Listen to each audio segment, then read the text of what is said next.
설교를 시작하기 전에 질문을 해도 괜찮습니까? 안 되나요? 네. 첫 번째 질문.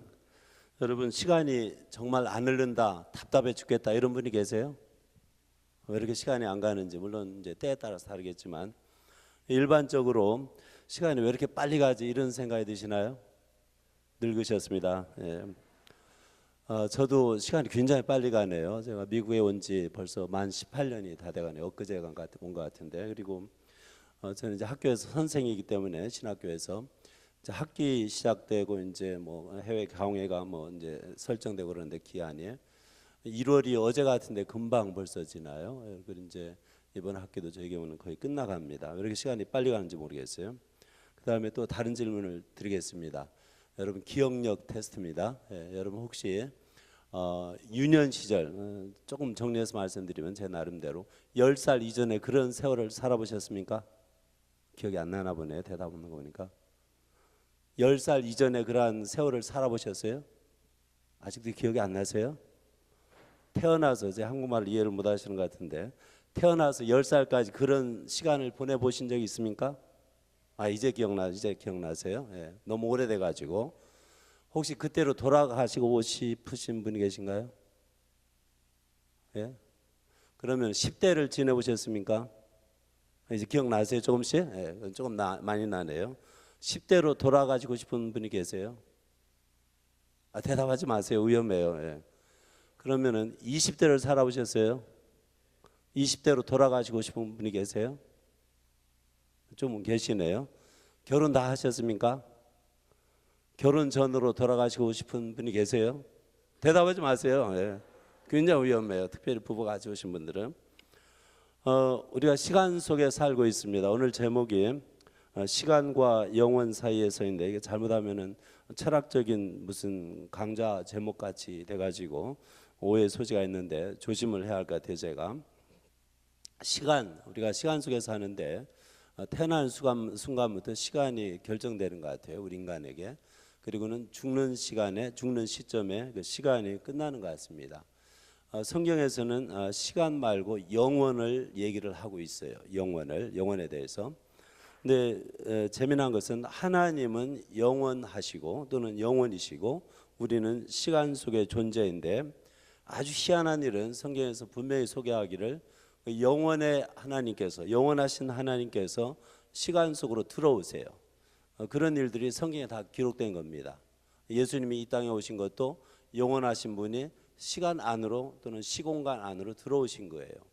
어떻게 이런 일이 가능할까? 그냥 질문으로 남겨둡니다. 영원하신 분이 시간 안으로 들어와서 영원에 대해서 얘기를 해주세요. 그러면은 우리 시공간 안에 사는 사람들은 그 얘기를 이해를 잘 하지를 못합니다. 그리고 이해를 한다면은 우리 식대로 시공간 안에서 우리가 이해하는 대로 그걸 해석을 해요. 그래서 하나님하고, 다시 말해서 이 시간 속에 들어오셔서 영원을 얘기해 주시는 하나님하고 우리 시간 속에 사는 우리 인간하고 이 커뮤니케이션이 상당히 문제가 있어요. 오해가 많습니다. 제가 예를 하나 들자면은 예수님이 영원에서 오신 분이에요. 시간 안으로, 공간 안으로 들어오셨어요. 성경에 분명히 그렇게 얘기하는데, 사마리아 여자를 만났어요. 여자가 물을 길러 이제 우물에 갔습니다. 여자가 필요한 것은 물입니다. 근데 이 여자하고 예수님이 얘기를 하시는데, 예수님이 뭐라고 얘기냐면은 네가 나한테 구하면은 내가 너한테 생수를 주겠다. 근데 어떤 생수냐? 영원히 목마르지 않는 생수를 주겠다 해요. 이 사마리아 여자가 결코 머리가 나쁜 여자 같지는 않아요. 남자를 4번 5번 갈아주었으니까요. 머리가 있는 여자라고요. 근데 이 여자가 어떻게 이것을 이해를 하냐면은, 이거 대단한 물이다. 내가 그러면은 이런 물만 있으면은 우물에 오지 않아도 된다, 이렇게 해석을 합니다. 근데 예수님은 절대로 그런 물을 얘기하신 게 아니에요. 근데 이 여자는 그런 물로 이해를 하는 거예요. 예수님은 생수라는 우리 시공간 안에 그러한 그 물체를 가지고 다른 영원한 것에 대한 얘기를 하시는데, 이 여자는 자기 시공간 안에서 그 생수를 이해를 하는 것입니다. 그래서 예수님하고 그 다음에 이 사마리아 여자하고 이 의사소통에 문제가 생기는 거예요. 그런 나중에 이 여자가 예수님하고 계속 대화하는 가운데 자기가 바라는 메시아라는 것을 어느 정도 감지를 해요. 메시아가 아니라면은 선지자 중에 하나일 거라고 감지를 하고서는 그거에 대해서 놀랍니다. 그리고는 생수니 뭐니 다 잊어버려요. 그러니까 여기에서 영원으로 서서히 접근하는 것을 볼 수가 있습니다. 오늘 전도서 3장 보시면은 이 시간에 대해서 이 단어가 가장 많이 나오는 장이 전도서 3장일 거예요. 이 그리스 언어에는요, 시간에 대해서 두 가지 단어가 있어요. 하나는 크로노스, 영어로 크로놀로지 아니면 뭐 크로닉 디지즈 뭐 이런 말들이 다 여기에서 나왔어요. 크로노스라고 발음합니다. 이것은 흐르는 시간이에요. 그러니까 한 시점이 아니고 뭐 태어나서부터 죽을 때까지 아니면 결혼하기 전에 이런 시간 흐르는 시간을 얘기하고요. 그 다음에 또 하나는 현대 헬라어로 읽으면 깨로스라고 읽어요. 카이로스, 깨로스라고 현대 그리스 사람들이 읽는데 이것은 시점이라고 이제 번역하면 될 것 같아요. 그러니까 시점은 시각이라는 뜻이 그런 관점이 아니고 하나의 시간점. 그러니까 여기 때라고 번역되는데 그 단어가 있습니다. 그건 깨로스라고 현대 그리스인들이 읽습니다. 두 가지 단어가 있어요. 분명히 구분이 돼요. 그런데 히브리어에서도 여기에서 그 단어가 두 개 나와요. 먼저 이 단어부터 얘기를 하면은 범사에 1절에 기한이 있고 천하만사가 다 때가 있나니, 여기 기한이란 말이 앞에 크로노스라는 단어고요. 헬라어로 번역하면은 또 70인역에서 그렇게 번역했어요. 히브리어는 zman 그렇게 말하는데 이 단어는 많이 안 나옵니다. 근데 이 흐르는 시간을 얘기하고요. 기한이라고 번역을 아주 잘했네요. 그다음에 천하만사가 다 때가 있나니, 때는 여기 말하는 때는 히브리어로 에트인데 70인역에서 깨로스 이렇게 번역을 했습니다. 이 단어가 전도서만요, 이 에트 두 번째 단어요. 38번 나와요. 그리고 3장에만 31번 나와요. 이렇게만 나와요. 그러니까 이 전도서 3장은 분명히 시간에 대해서 얘기하는 장이에요. 시간에 대해서. 시간만 얘기하는 것이 아니고 영원에 대해서도 얘기를 합니다. 11절에 보시면은 하나님이 모든 것을 지으시되 때를 따라, 그 때가 또 나오죠. 아름답게 하셨고 또 사람들에게는 영원을 사모하는 마음을 주셨느니라. 번역하시는 분들이요, 가끔 번역자들이 독자들의 이해를 돕기 위해서 뭘 첨가하든지 해석을 하는 경우가 있어요. 그것을 원문 그대로 번역하면 무슨 뜻이냐면은 여기 때를 따라 아름답게 하셨고, 오케이. 또 사람들에게는이 아니고 사람들의 마음속에 하나님께서 영원을 두셨다 이런 말입니다. 히브리어로 읽으면은 하나님께서 영원을 어디에다 두셨느냐면은 사람들의 마음속에 두셨다는 거예요. 그러면 문자 그대로 조금 이게 이해하기가 힘들잖아요. 하나님이 영원이라는 것을 우리 마음에 두셨대요. 그러니까 시공간 속에서 우리가 사는데 또 영원이 있는 겁니다. 영원은 그런데 밖에다 들판에다 둔 게 아니고 하늘에다 다루는 것도 아니고 집안에다 둔 것도 아니고 우리 마음 가운데다, 사람 마음 가운데다가 영원이라는 것을 두셨다는 거예요. 참 희한한 말씀이에요. 그래서 여기 번역하는 분들이 사모한다 하는 것을 집어넣어 가지고 원에 없어요. 영원을 사모하는 또 마음, 이렇게 좀 해석적인 번역을 한 겁니다. 그럼 원어로 들어가면은 영원이 우리 마음에 있다 이런 말이에요. 하나님께서 그렇게 창조할 때 두셨기 때문에. 그래서 여기 시간이 있습니다. 기한, 때로 나눌 수 있죠. 시점. 그 다음에 영원이 있습니다. 이 두 사이에서 우리 인간은 좀 헷갈리는 일이 참 많은 것 같습니다. 금방 이 사마리아 여자가 생수에 대해서 들었을 때 예수님은 분명히 그런 우리가 마시는 그 뭐 광천수 뭐 이런 물 얘기하신 게 아니에요. 그 단어는 같은 단어를 썼지만은 예수님의 의도는 100% 그게 아닙니다. 그런데 이 여자는 100% 그렇게 알아들었어요. 그러니까 의사소통에 문제가 있는 거예요. 그래서 우리 인간들은 사실 이 시공간 안에 살면서 하나님을 찾는 과정에 있어서 의사소통에 상당히 문제가 많은 것이 분명합니다. 왜냐하면 우리는 시공간적으로 생각하고 하나님께서 이 성경을 통해서 우리에게 하시는 말씀은 비록 우리 인간의 시공간 안에 있는 언어를, 인간의 언어를 사용해 가지고 말씀하시지만은 실제는 영원한다는 얘기예요. 성경은 시간에 대해서 중요하게 얘기하지를 않아요. 사실은 시공간에서 발생하는 일들에 대해서 무게를 두고서 얘기를 하지 않습니다. 사실은 시간 안에서 일어난 일들을 성경에 기록하고 있지만 실제 성경에서 얘기하는 것은 다 영원한 것을 얘기를 합니다.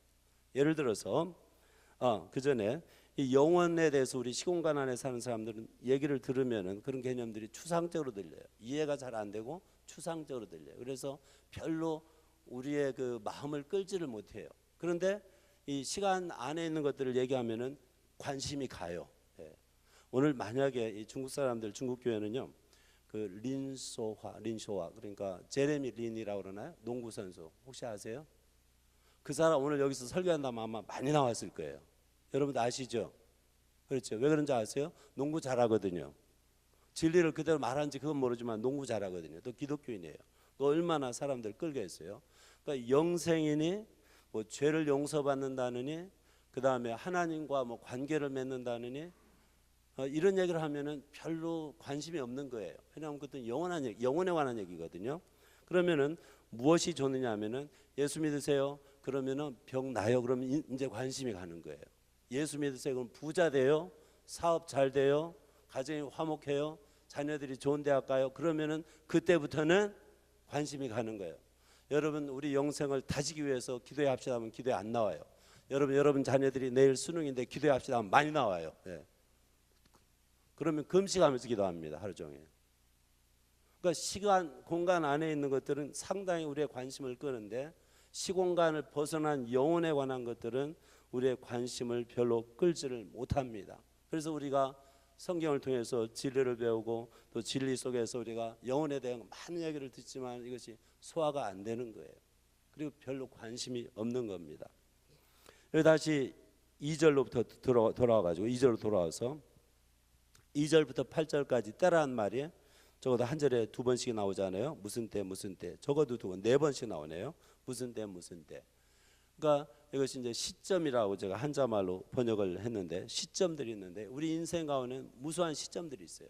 아까 말씀드린 것처럼 출생이라는 시점에 시작해가지고 우리 인생이라는 그 흐로노스 그 기한은요. 그 다음에 죽을 때에 맞춰지는 것 같은데 이 많은 무수한 시점들이 우리에게 주어지거나 우리가 결정하거나 그렇게 하는데 이 시점들이 사람을 완전히 바꿔놓을 수가 있어요.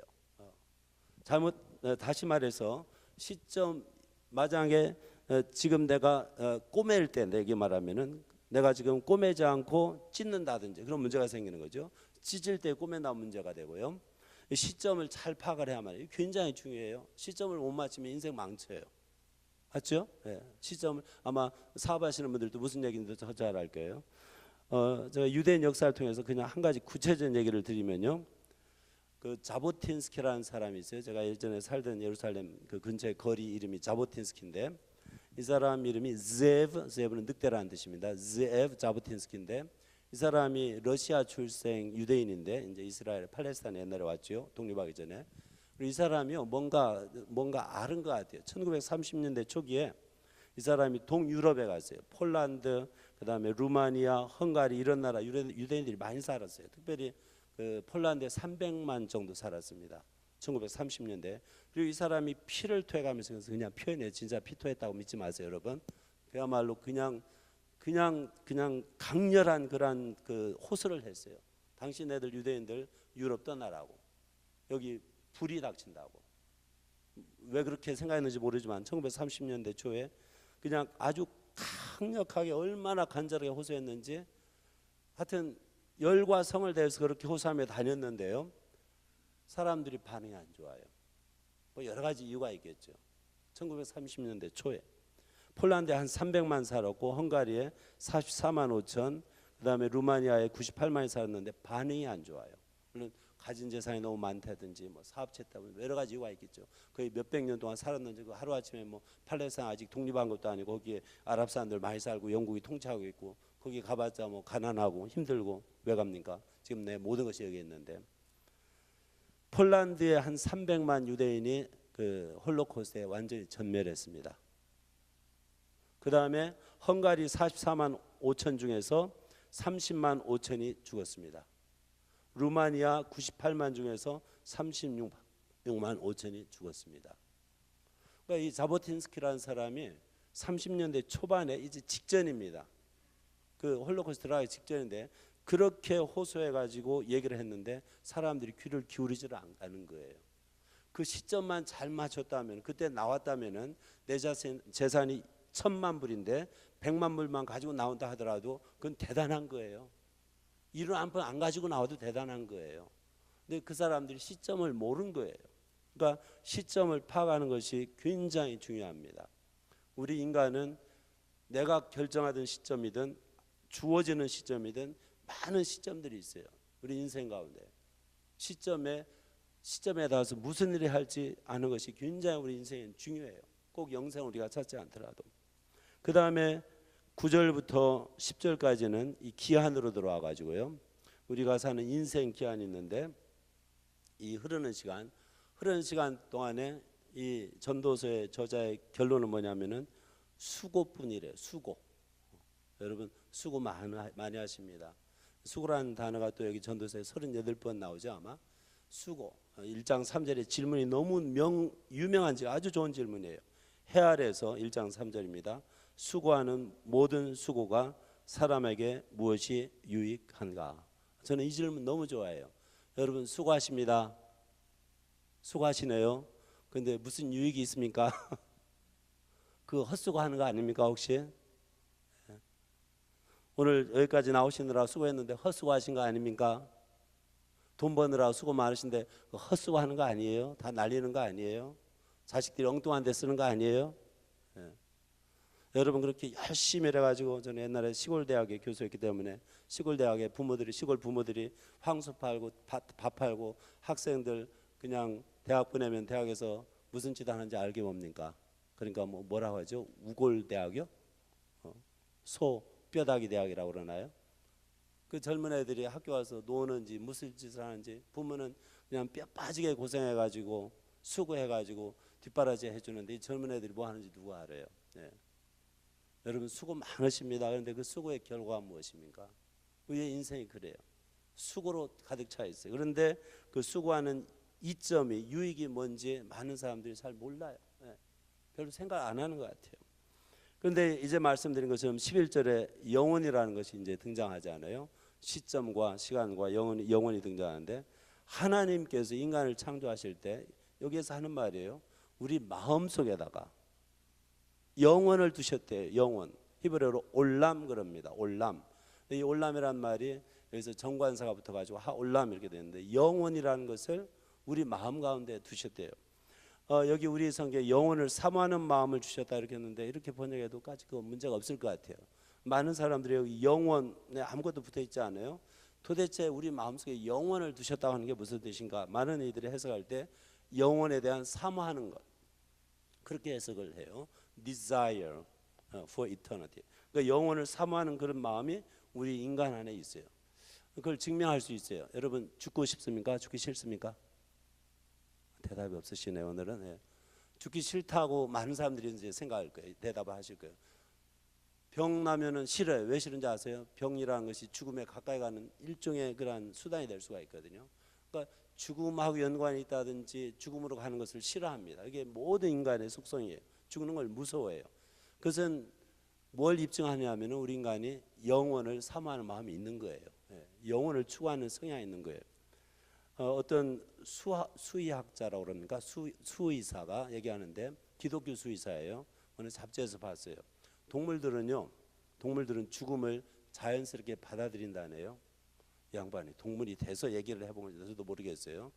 하여튼 기독교인인데 수의사예요. 어떤 무슨 학술 저널에 제가 그냥 우연히 읽었어요.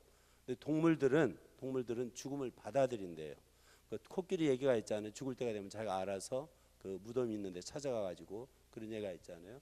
어떤 옛날에 이제 무슨 다큐를 보니까 몽골 사람들이 옛날에 죽을 때쯤 하면 나가서 뭐 이렇게 죽는 걸 기다린다 노인이 그런 얘기도 있더라고요.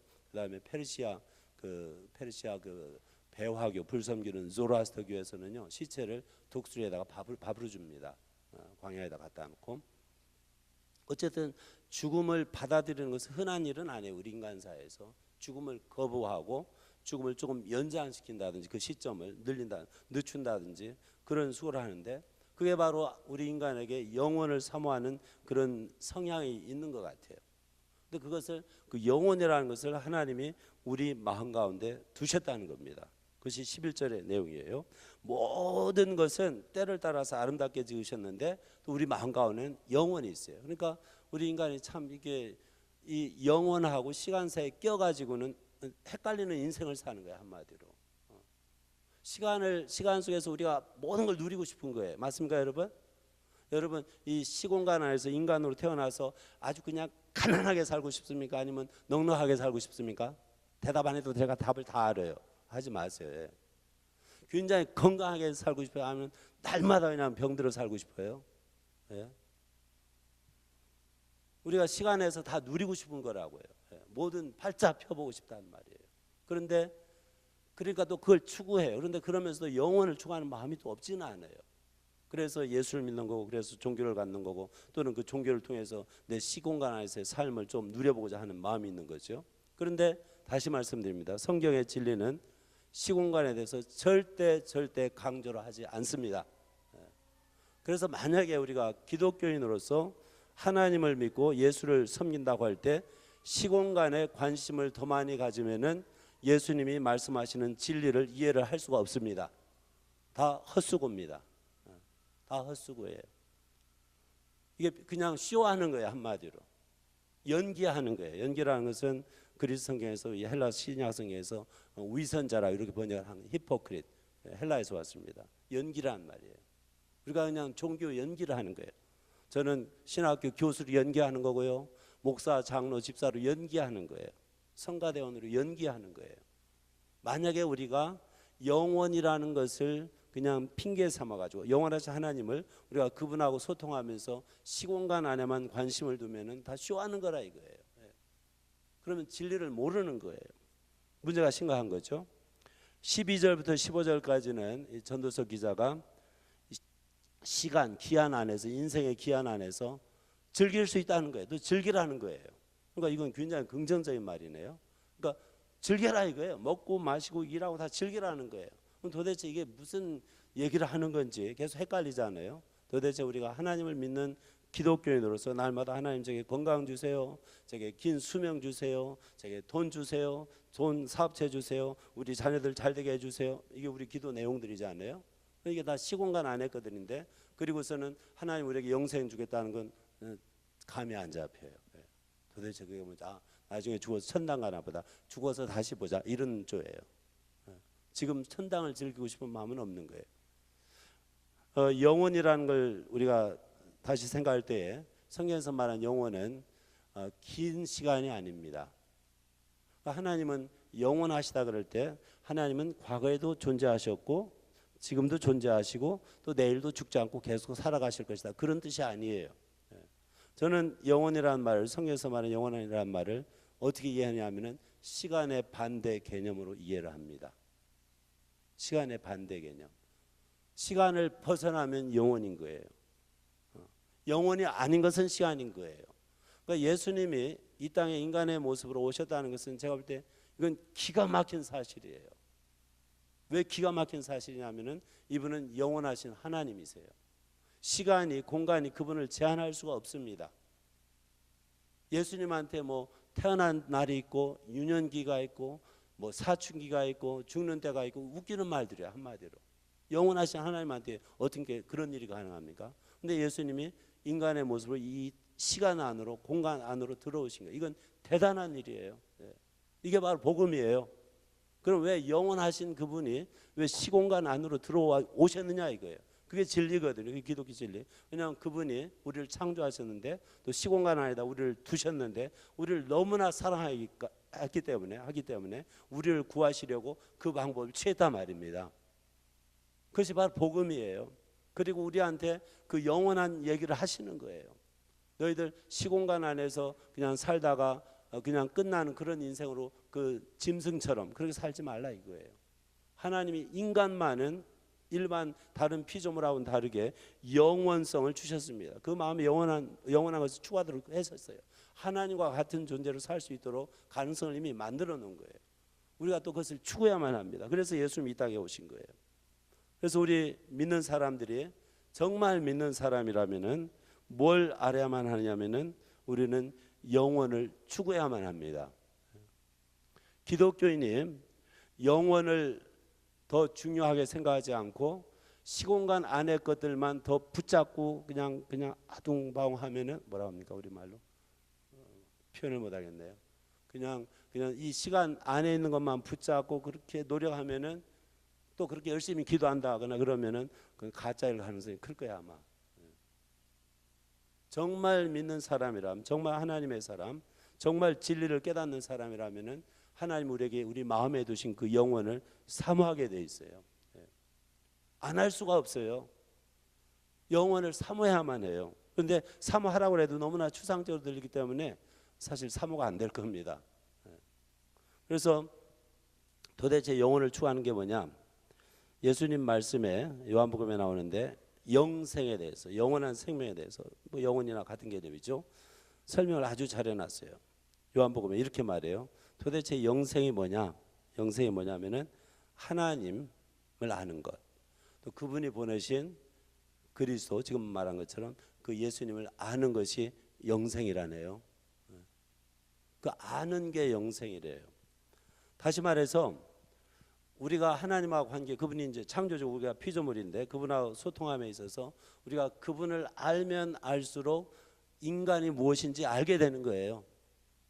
비록 우리가 시간 안에 들어와서, 출생 이후로 시간 안에 들어와 살지만은 우리가 왜 수고하는지 잘 모르지만은, 이러다 죽으면 어떻게 되는지 잘 모르지만은 하나님, 창조주 하나님을 알면 알수록 우리 인생이 뭔지 깨닫게 되고요. 그때 영원히 우리에게 주어진다는 겁니다. 영생은 하나님과 그분이 보내신, 시간 안으로 보내신 예수님을 아는 것이 영생입니다. 추구를 해야만 해요. 아는 것을 추구를 해야만 하는 거예요. 그러니까 이 사마리아 여자가요, 재밌는 것은 물에 관심이 있어요. 이 여자가. 그러니까 생수요?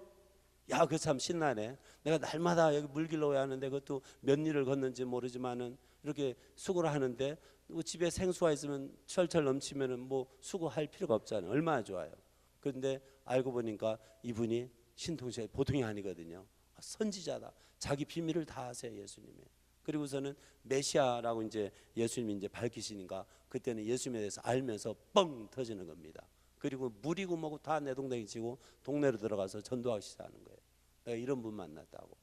그러니까 이렇게 예수님을 알면서 사람이 변하지 않아요. 그러니까 자기가 추구하던 물보다 더 중요한 것을 발견한 거예요.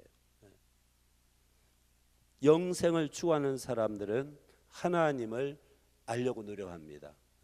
하나님을 아는 것이 우리의 즐거움이에요. 인생의 즐거움이에요. 저는 어떤 여자하고요 30년 이상 살고 있어요. 어떤 여자가 누군지 오해하지 마세요. 그냥 상상하지 마시고, 제 아내입니다. 제 아내가 하는 말이 있어요. 당신은 날 알아도 드문드문 알아 그래요. 여러분 혹시 그런 얘기 들으세요? 남편분들? 제 부인이 하는 말이 저더러 자기를 알아도 드문드문 안 돼요. 근데 제가 솔직한 고백으로 30년 아무리 한 여자와 같이 살아도 알기 힘드네요. 근데 뭐 알아도 나쁠 건 없고 좋으니까 그냥 죽는 데까지 반드시 붙어서 살 작정입니다. 저는. 괜찮은 여자거든요. 알면 알수록 괜찮거든요. 여러분, 하나님을 알면 알수록 평생 놓치기 싫습니다. 평생 놓치기 싫어요. 세상에 하나님보다 좋은 분이 누가 있습니까? 세상에 예수님보다 좋은 인간이 있으면 나오라고 해보세요. 우리가 그것이 고백이 돼야만 해요. 예수님 나한테 건강 줘서 돈을 줘서 그게 아니에요. 예수님 본인이 그렇게 좋은 거예요. 하나님을 알고 예수님을 알면은 평생, 아니 영원히 그분하고 관계를 끊고 싶지가 않아요.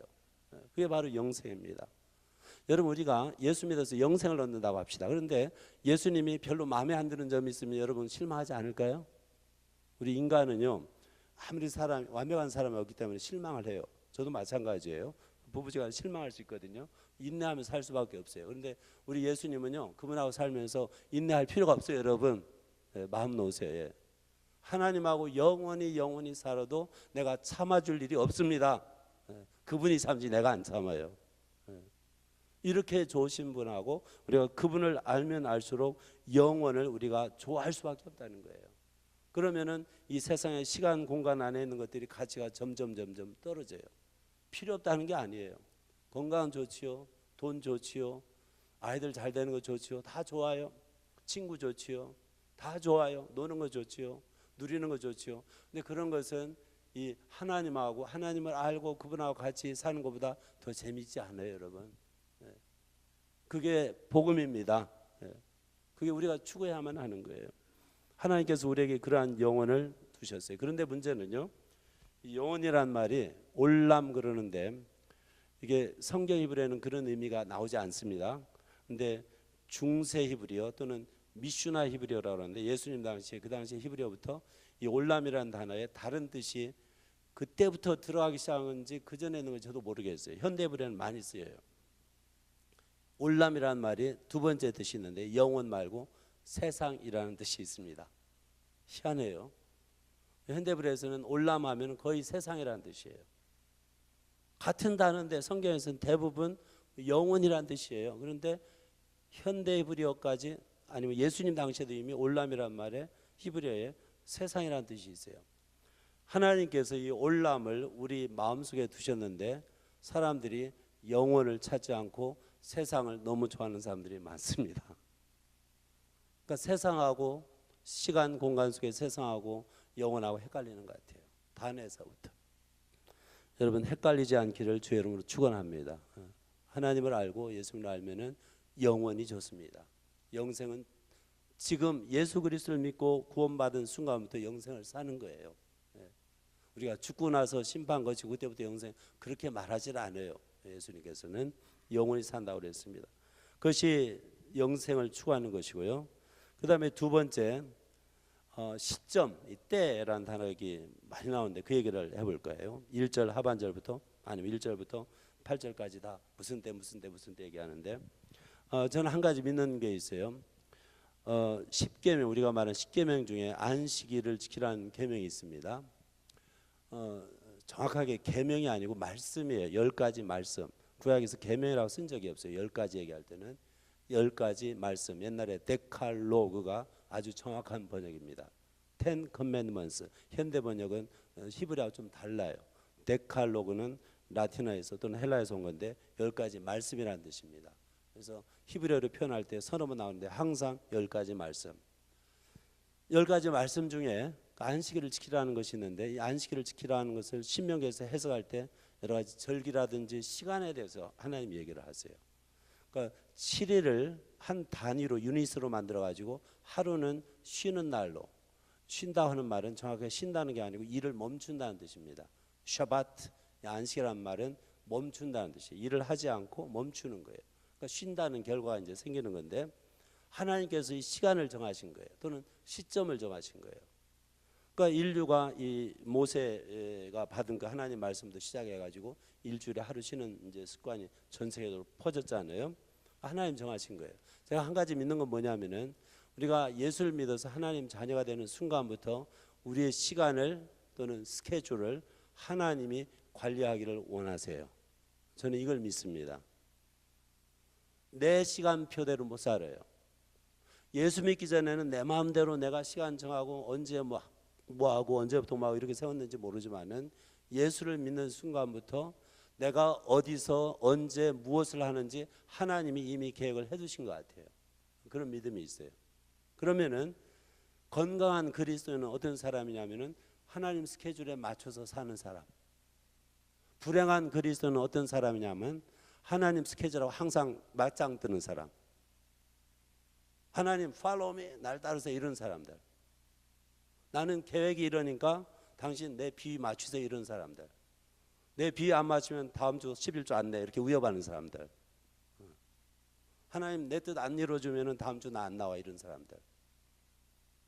하나님이 우리 시간을 관리하기를 원하시는데 그것을 내드리지를 못하는 거예요. 그럼 불행한 그리스도인이 될 수밖에 없습니다. 하나님의 자녀가 된 그 순간부터 우리의 시점들도 하나님이 결정하시기를 원하십니다. 저는 개인적으로 몇 번 경험을 했어요. 뭐 결혼이든 뉴욕에 온 거든 보면은 하나님께서 어떤 데는 아주 분명하게 지시를 하시는데 좀 골치 아파요. 차라리 하나님 뜻을 몰랐으면 좋겠어요. 그런 때는. 저는 뉴욕에 오고 싶어서 온 사람이 아니에요. 억지로 온 사람입니다. 거의 18년 전에. 근데 그것도 아주 분명히 한국을 떠나가지고 뉴욕으로 가라. 대학 떠나서 대학 사표 내란 말이 뭐겠어요. 뉴욕으로 가라. 미국으로 가라는 말도 아니에요. 뉴욕으로 가라는데 사람 미치겠더라고요. 죄송합니다. 미친단 말 써서. 하나님이 시점을 그럼 좀 늦게 가면 안 됩니까? 그것도 안 된대요. 사람 완전히 미치게 만들어요, 이 양반이. 하나님은 우리의 시점을 당신이 결정을 하세요. 거의 18년이 지났는데 하나님께서 뜻하신 대로 순종하기를 잘했다, 이런 생각이 항상 들어요. 후회하지 않습니다. 중간에 어려움도 많이 있었습니다만은 후회하지는 않아요. 하나님은 저와 여러분의 시간과 시점을 정하시기를 원하십니다. 그분하고 싸우지 마세요. 괴롭습니다. 더 괴로워요. 하나님하고 다퉈봤자 아무 좋을 일이 없어요. 하나님이 우리 믿는 사람들, 안 믿는 사람들은 모르겠어요. 하나님의 자녀된 사람들은 우리 스케줄 그분이 관리해 주시기를 원해요. 그분이 제일 잘 알아요. 지금 내가 어디서 무엇을 하면서 살아야 할지 제일 잘 아십니다. 우리 아버지가. 우리 인간의 아버지들은 몰라요. 우리 인간 부모들은요, 자식이 뭘 해야 좋은지 잘 몰라요. 억지로 시키지 마시라고요. 그냥 좀 놔두시고 하나님한테 맡기시라고요. 내가 하나님 대신해서 하나님, 이 애는 내 수관이니까 손대지 마, 이렇게 하지 마시라고요. 어디 감히 그렇게 합니까? 내 자식도 하나님 수관이고 나도 하나님 수관이고 그분한테 어느 시점에 어디서 뭘 할지 맡기는 게 좋습니다. 제 개인적인 경험으로는 그럼 어떻게 알맞는 딱 때에 맞는 시점을 찾아내느냐, 저는 이렇게 믿어요. 경험한 바에 의하면은 하나님께 첫 번째 진리의 말씀에 의해서 인도함을 받아야만 합니다. 하나님의 말씀 진리 원칙이 있어요. 표준이. 그러니까 엄한 짓 하면 안 되는 거예요. 한마디로 죄질 짓 하면 안 되는 거예요. 무슨 사업을 한다 할 때 하나님, 내가 새로 사업을 시작하는데 제가 창녀촌을 하나 시작하려고 합니다. 이러면 안 되죠. 말이 안 되죠. 죄와 관계 있으면 안 되죠. 불순 비데오를 내가 뭐 한번 해보겠습니다. 옛날로 말하면 이렇게 하면 안 되는 거죠. 그래서 원칙이 있습니다. 진리 말씀이 있는데 그 진리 말씀대로 따라가지고 그 다음에 성령의 인도하심을 받아가지고 구체적으로 우리가 시점을 결정할 수 있는데, 근데 이것도 하나님께 기도하지 않아요? 제 경우에는요, 예전에 유학할 때 이스라엘에서 무슨 어려운 일 있지 않아요? 기도하면요 전화가 와요. 희한하더라고요. 기도를 열심히 하면 전화가 와요. 그래가지고 제가 필요한 걸 딱 이렇게 해줘요, 하나님께서. 그 재미있어요, 여러분. 그런 재미 보셨습니까? 재미 보세요, 여러분. 재밌게 사세요. 하나님이 이렇게 온 세상을 다 알잖아요. 저라는 사람, 하나님이 내가 하나님 저 먹을 게 없어요, 빵 좀 주세요, 그럼 하늘에서 옛날 만나 주서 이렇게 떨어뜨릴 필요가 없는 거예요. 하나님이 아무개한테, 아무개야 김경래 먹을 거 없다, 나 너 빨리 음식 가지고 가, 그렇게 하면 되는 거예요. 그럼 그 사람 말 안 들으면 혼나지 않아요? 하나님이 일을 얼마나 잘하는지 몰라요. 우리는 안 되지만요, 여러분 내가 저 좀 먹을 것 좀 주세요, 얼마나 정말 면목이 없습니까? 창피하고. 근데 하나님 딱 지시해가지고 그 사람 갖다 주면은 얼마나 감사해요. 떳떳하고요. 시점을 하나님이 결정하시는데 우리가 기도하면 하나님이 빨리빨리 눈치게 해주시더라고요.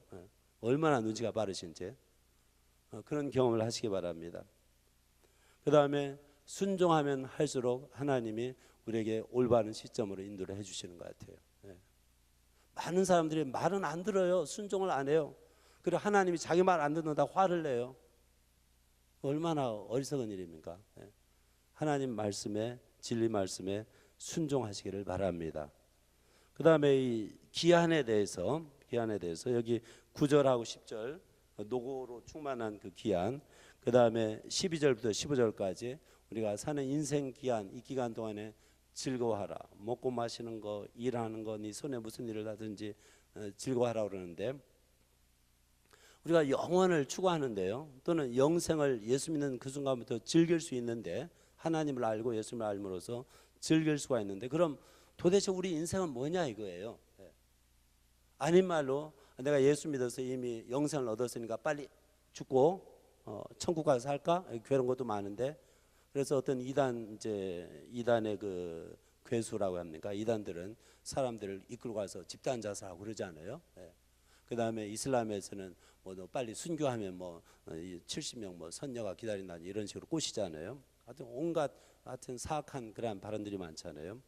근데 우리 하나님께서는 우리에게 예수 그리스도를 통해서 영생을 주시는데, 또 우리가 영생을 추구하도록 말씀하시지만은 하나님께서 정한 그 기한 동안은 세상에 있으라고 그러세요. 예수님이요 부활 승천할 때요 아주 귀한 말씀을 하세요. 제자들한테 나 너희들 안 데려가 그러세요. 나는 먼저 하나님 아버지한테 가는데 너희들은 좀 더 있어 그러십니다. 그러면서 하시는 말씀이 너희들에게 필수 과목 하나 주는데 고난 그러십니다. 너희가 세상에서 환난을 받는다. 그러니까 자기 제자들을 이렇게 데려가시는 게 아니고 땅에 얼마 동안 정해진 기한 동안에 남겨두시고 고난이라는 과목을 필수 과목으로 정해주세요. 저는 그런 생각을 꽤 많이 했어요. 왜 예수님은 모르겠어요. 예전에 어렸을 때 어렵게 살아서 그런지 몰라도 예수 믿고 나서 예수 믿고 전부터 어려웠지만은 왜 예수님께서 우리가 믿는 순간 그 순간에 하늘로 데려가면 얼마나 좋을까? 여러분 이런 생각 안 해봤어요? 저는 그런 생각 많이 했어요. 그래서 제안을 했어요. 하나님께. 하나님 좀 잘못 결정하신 거 아니냐고.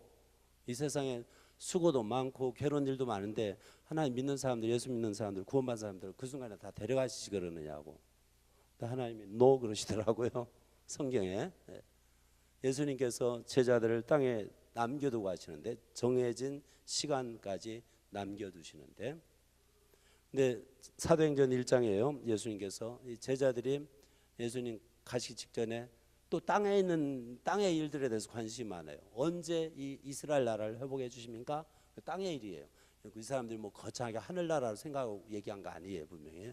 근데 예수님이 때와 기한은 여기 순서대로하면은 앞에가 기한이에요. 흐로노스, 뒤에가 게로스. 기한과 때는 하나님이 정하신 거라고 말씀하세요. 그 세상 일이거든요. 그러니까 예수님이 야 신경 꺼 이렇게 말씀하신 게 아니고 세상 시간 공간 안에서 이루어지는 모든 일들은 하나님이 정하신 기한이 있고 때가 있습니다. 너무 간섭하지 마세요. 그건 하나님께서 우리한테 일부러 알려주시지를 않아요. 그래가지고 우리를 이 땅에 있는 동안에 단련시키는 것 같아요. 하늘나라 백성으로 훈련시키기 위해서 우리에게 언제 뭐가 있고 우리의 수명이 얼마나 되고 그런 걸 가르쳐 주시지를 않아요. 여러분 혹시 여러분이 언제 돌아가시는 날짜 아시는 분 계세요? 자살하실 분 빼놓고. 네. 없어요. 네.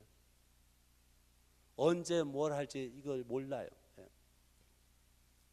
그러니까 하나님께서 당신의 권한 아래 이 기한하고 때들을 두시고는 우리 인간에게 하시는 말씀이 그래도 너희들 내가 너한테 준 그 인생이라는 그 기한 동안에 즐겨라 그러십니다. 즐길 수 있다는 거예요. 그런데 우리가 이 태어난 때부터 죽기까지 인생을 즐길 수 있는 유일한 조건이 여기 딱 하나 나옵니다. 유일한 조건이 있어요. 어떻게 내가 인생을 즐길 수 있느냐? 내가 먹고 마시는 거, 내가 수고하는 거 이런 것을 어떻게 내가 낙으로 생각할 수 있느냐? 물론 영생이 있어야죠. 그런데 여기 표현으로는 딱 한 가지 나오는데 그것이 14절 다 같이 한번 읽어보실까요? 하나님께서 행하시는 모든 것은 영원히 있을 것이라. 그 위에 더할 수도 없고 그것에서 덜할 수도 없나니 하나님이 이같이 행하심은 사람들이 그의 앞에서 경외하게 하려 하심인 줄을 내가 알았도다. 경외하는 말이 굉장히 고상한 한자 말인데요. 이 말은 그냥 무서워한다는 겁니다. 그냥 뭐를 무서워하든 다 똑같은 단어예요. 무서워한다는 말. 우리가 이 시간 공간 안에 사는 이 제한된 이 범위 안에 사는 인생으로서요. 예수를 믿어서 영생을 소유하고 영생을 추구하고, 그러니까 하나님을 알기를 우리가 배우기를 원하고, 그 다음에 그 뭡니까 예수님을 알기를 원하고 굉장히 아름다운 삶이에요. 근데 많은 사람들이 내가 뭐 세례 받았다, 내가 뭐가 됐다, 집사 됐다, 장 됐다, 난 끝났다 이런 생각하면 안 돼요. 바울마저도요. 고린도전서 9장 27절에 보면요, 바울 같은 대사도도요, 자기가 복음을 전한 다음에 혹시 버림당할까봐 조심한 사람이었어요. 다른 사람들은 구원하고요, 나는 혹시 버림받지 않을까 조심한 사람이에요. 고린도전서 9장 27절에 바울이 그렇게 말해요. 여러분 바울보다 대단한 사람 있으면 조심 안 해도 됩니다. 제가 볼 때 저를 포함해서 바울보다 대단한 사람 없는 것 같아요. 조심했어요, 그 사람마저도. 그래서 우리가 그 영생을 우리가 아주 귀하게 생각하고 날마다 영생을 추구하면서 간절하게 살아야 하는데, 그런데 그러면 이 시간 안에서 우리가 많은 시점들 가운데 즐길 수 있느냐? 그 비결이 뭐냐면은 그의 앞에서 사람들이 그의 앞에서 경외하게 하려 하시는 줄을 내가 알았도다. 다시 말해서 하나님이 우리 인간을 시간 안에 또 많은 시점들 가운데 두신 이유가 뭐냐면은 하나님 무서운 줄 알라는 겁니다. 그렇다면은 이 시간 속에서 우리 인생을 즐길 수 있는 가장 큰 비결이 뭐냐면은 단 한마디로 하라면은 하나님 무서워하면서 사는 것이 인생을 즐길 수 있는 유일한 비결입니다. 다른 비결은 없는 것 같아요. 돈을 많이 벌으면 인생이 행복하냐? 저는 안 믿어요. 죄송합니다. 경험도 안 해보고 안 믿는 거 미안합니다. 경험하신 분들 얘기 좀 해주세요. 크게 좀 아멘하고 얘기 좀 해주시든지. 그다음에 대단한 지위에 오르고서 행복하냐? 저는 안 믿어요. 대단한 인기를 누리고 행복하냐? 자살하는 사람들도 있더라고요. 연예인 중에. 대단한 지식을 얻어가지고 행복하냐? 저 그것도 안 믿어요. 저는 박사학위 소지자인데 안 믿어요. 그거. 불행한 사람들 많이 봤어요. 공부하면서. 이 세상에서 인간이 시간 안에서 행복하게 살 수 있는 유일한 비결은 많은 사람들이 사단한테 속아 살아요. 그 속이는 것은 아담 때부터 예수님 지금까지 똑같아요. 똑같아요. 돈 문제고 먹는 문제고 그 다음에 자랑이에요. 이생의 자랑이에요. 내가 너보다 더 학위가 높다. 내가 너보다 좋은 학교 나왔다. 내가 너보다 돈 많다. 내가 너보다 잘생겼다. 키가 크다. 다 쓸데없는 거예요. 그런 거 해가지고 진정한 낙을 누리지를 못합니다. 인생은 하나님이 만드신 인생은 시간 안에서 굉장히 즐겁게 살 수 있는데 그 즐거움은 언제 있느냐 하면은 하나님 무서운 줄 알 때입니다. 하나님을 두려워하시기를 주의 이름으로 축원합니다. 그분이 두려운 줄 알면은 함부로 못해요. 함부로 못한다고요. 왜 사람들이 함부로 죄짓고 함부로 엉뚱한 짓 하는지 아세요? 하나님이 안 무서워요. 하나님이 안 보여요. 그분이 심판하신다는 것이 현실적으로 다가오지를 않아요. 인생의 끝은 우리 인간의 시간의 기한의 마지막 점은 심판입니다. 우리 개개인의 시간은 죽음인데 우리 예수 믿는 사람은 언제부터 영원으로 들어가느냐 하면은 예수 그리스도를 믿고 구원받은 그 순간부터 영원으로 들어간다고 저는 생각해요. 그다음 저와 여러분이 정말 예수 믿어서 구원 얻은 사람은 영원을 사시기를 주의 이름으로 축원합니다. 시시하게 시간 공간에서만 놀지 마시라고요. 너무 수준이 낮아요. 좀 고차원적으로 놀자고요. 살자고요. 그 다음에 우리에게 주어진 시간은 계속되거든요. 그 시점이 끝나는 때가 죽는 시간인데 너무 슬퍼하지 맙시다. 그 길로 가더라도. 왜냐하면 우리에게 주어진 영혼은 끝이 없어요. 시간의 반대예요. 우리는 죽지 않아요. 하나님 말씀대로. 슬퍼하지 말자고요. 서로 하지 마시자고요. 여러분 나이 들어가시는 거 서럽습니까? 축하드립니다. 좀 있어 한 살 더 잡수시네요. 맛있게 잡수세요. 얼마나 기분이 좋습니까? 우리의 시간이 이 수고가 많은 시간이 끊어질 날이 점점 다가지는데 얼마나 기분이 좋습니까, 여러분? 그리고 언제 우리의 영생이 확정되느냐? 예수님이 심판하시는 그날 우리의 영생이 확정됩니다. 완전히 도장이 찍고 그때는 완전히 판명이 나는 거예요. 우리에겐 그러한 소망이 있습니다. 하나님이 우리를 비록 시공간 안에 두셨지만은 그분이 우리에게 우리 마음속에 영혼을 두신 이후로 예수님을 시간 속으로 보내시고 그분을 믿고 환영한 사람들에게는 희망이 있습니다. 절망은 없어요. 그리고 괜히 기분 나쁘게 슬프게 살지 마세요. 나이 드셔도요, 몸이 약해지셔도 머리 빠지셔도 웃으시기 바랍니다. 점점 다리에 힘이 빠져도 손에 힘이 빠져도요, 이것저것 까먹어도 즐거워하시기 바랍니다. 다른 거 다 까먹어도 예수님 까먹지 마시고요. 걱정하지 마세요. 그런 거. 인생은 그런 거지 않아요? 그 시간을 하나님이 정하세요. 다시 기도하시겠습니다. 거룩하신 아버지 하나님 감사합니다. 우리를 시간 속에 내주신 하나님의 그 크신 섭리를 우리가 어찌 다 알 수가 있겠습니까? 영원하신 하나님, 비록 우리 눈에 보이지 않지만은 우리가 들은 복음을 믿고 예수님을 우리의 구주로 모십니다. 우리 가운데 우리 마음속에 영혼을 두신 주님이시여 우리가 주님과 더불어 영혼을 살고자 합니다. 그렇지만 우리에게 주어진 이 시간 가운데서 하나님을 두려워하며 우리의 인생을 또한 즐기게 도와주시옵소서. 예수 그리스도의 이름으로 기도합니다. 아멘.